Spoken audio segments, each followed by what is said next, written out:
काय सांगाल कारण की दैनंदिन जीवनामध्ये राजकारण आणि कुठेतरी आवड आहे का तुम्हाला? नक्कीच सगळ्याच कला आवडतात आणि आवडायलाच पाहिजेत. कारण ह्या सगळ्या कला पाहत पाहतच लहानाचं आपण मोठं होत असतो. आपल्या आयुष्याचं जगण्याचा तोही एक भाग असतो. ती आवड फक्त जोपासली पाहिजे आणि जिथे संधी मिळेल तिथे गेलं पाहिजे. म्हणजे ही साधी गोष्ट आहे. आणि जहांगीर आर्ट गॅलरीमध्ये मी अनेक वेळा आलेलो आहे. खास करून मुख्यमंत्री उद्धवसाहेब ठाकरे हे स्वतः कलाकार आहेत, चांगले फोटोग्राफर. त्यांच्या वन्यजीवांच्या चित्रांचे आणि महाराष्ट्राचे जे त्यांनी हेलिकॉप्टरमधून आकाशातून चित्रण केलं होतं त्याची प्रदर्शनं इथे झालेली आहेत. त्या निमित्ताने त्या आयोजनामध्ये मी होतो तेव्हा जहांगीरचा आणि संबंध आहे आर्ट गॅलरीचा. आणि आज मीनाक्षीताईंची ही जी चित्र आहेत ही जरा वेगळी आहे. म्हणजे वेगळी अशा अर्थाने की केवळ आकार गोल आहे म्हणून नाही, तो तर आकार तर वेगळा आहेच, पण त्याच्यातला जो आशय आहे तो सुद्धा अतिशय वेगळा आहे आणि खूप खोलवर विचार करायला लावणारा आहे. ती त्यांना जशी जशी प्रेरणा झाली तशी मीनाक्षीताईंनी ती चित्र सादर केलेली आहे. आणि गेले 4-5 वर्षांची एक प्रकारची त्यांची तपश्चर्या आज सर्व रसिकांसाठी खुली झालेली आहे. आणि त्याच्यामध्ये पृथ्वी आणि आकाश यांना रंगाच्या माध्यमातून त्यांनी इथे चितारण्याचं काम कार्य केलेलं आहे. आणि हे एका चांगल्या आता नाही प्रयत्न करू शकत,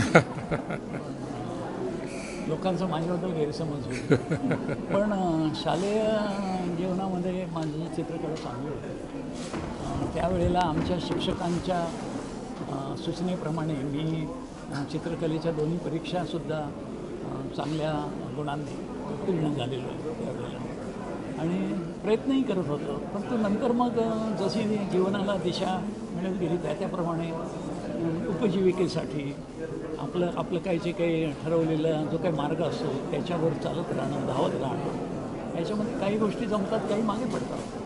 पण मनामधली जी काही आवड असते किंवा ती थोडी बहुत जी जाण आलेली असते ती कधीतरी अशी झाली होती. आणि ती आवड आज इथे मला अशी ओळख झाली असं वाटतं आहे. आणि ते मीनाक्षीताईंच्यामुळे झालं. सर, एकीकडे ठाकरे बघितलं तर व्यंगचित्रकार आहेत. चित्रकलेतून आपल्या प्रत्येक भूमिका प्रत्येक गोष्ट राग असू दे, प्रेम असू दे, सगळंच व्यक्त करताना दिसून येतात. सुभाष देसाई कशामार्फत हे व्यक्त होतात? सुभाष देसाई कसे व्यक्त होतात? आता काय करणार राजकीय क्षेत्रामध्ये फक्त बोलणं याखेरीज व्यक्त व्हायला दुसरं माध्यमच नाही. त्यामुळे बोलत राहायचं आणि मी कमीत कमी बोलतो पुन्हा परंतु हे मनामध्ये याचं समाधान आहे.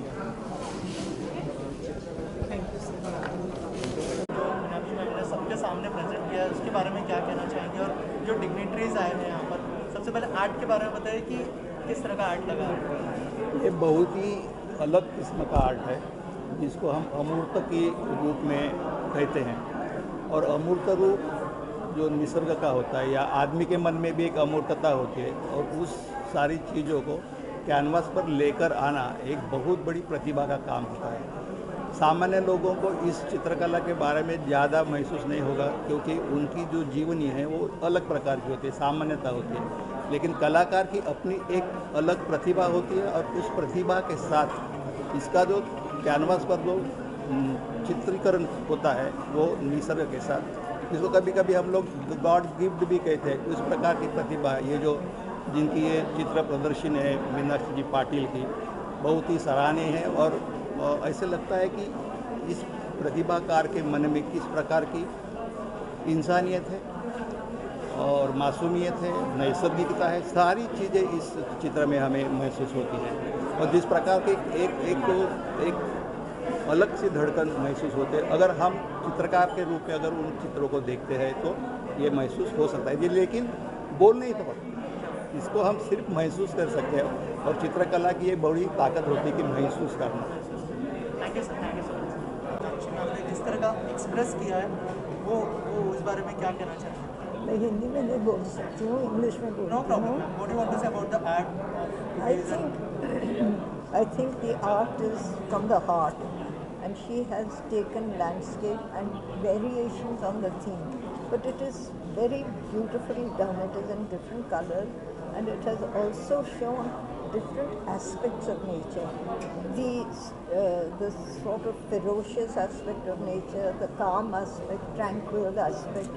So we get a wonderful view of how her mind sees nature, how beautiful the forests can be, how the sky can be, how the galaxies can be.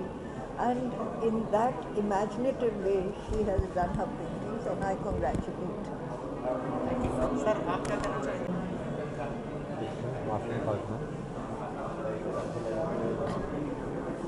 Meenakshi ने जो भी काम किया है वो एक नेचर के ऊपर मोस्टली एब्स्ट्रैक्शन वर्क है, और एब्स्ट्रैक्शन जो भी होता है वर्क वो कोई स्टेटमेंट नहीं होता है, वो तो यूनिवर्सल वर्क होता है। और यूनिवर्सल उनके जो पेंटिंग के फॉर्म भी है, जो उन्होंने आकार लिया है, वो भी यूनिवर्सल है। तो एक राउंड ये एक यूनिवर्सल फॉर्म है, वो इन्होंने यूज़ किया, बहुत अच्छे तरीके से उन्होंने रेंडर किया है, और अच्छे रिजल्ट है, और उसके लिए शुभेच्छा हम देते हैं। उनका और भी अच्छा काम उनसे निकले।